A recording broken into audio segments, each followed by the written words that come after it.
Let's just take a look at the Greeks as an example.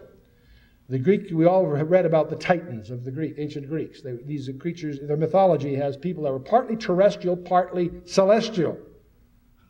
They have the demigod. The gods came down and they seduced the women, and Zeus had a whole list of these gals that he seduced and so forth.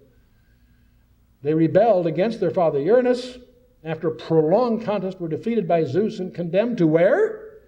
Tartarus. How interesting. I'm just speaking of vocabulary here, but I think it's interesting.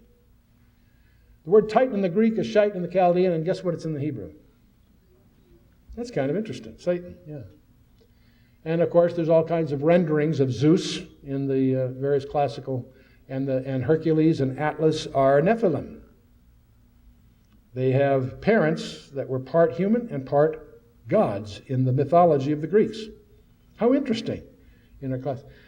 Now we get into some other conjectures. These are conjectures, but just to stimulate your thinking. Who built the Great Pyramid at Giza?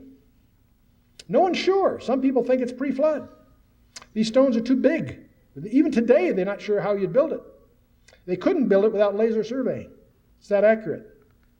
0.02 of an inch spacing between these 100-ton stones. Try that sometime. There are discoveries, I hear, reported discoveries about the Great Pyramid that impact our understanding of the planet Mars and the face on Mars that will be apparently reported in the coming few weeks or months. I don't know, I just hear reports. The Stonehenge in Great Britain. Mathematics of it are closely related, strangely enough, to the Pyramid of Giza. What's going on? Who built these things? All kinds of conjectures. And of course, the face on planet Mars is the subject of all kinds of conjectures. And by the way, it doesn't take any imagination to recognize that discoveries about these things are going to give the New Agers a field day, for which the Christians are not equipped and prepared to discuss. If you go through history, you also discover there's skeletons of giants that have been reported in the ancient literature.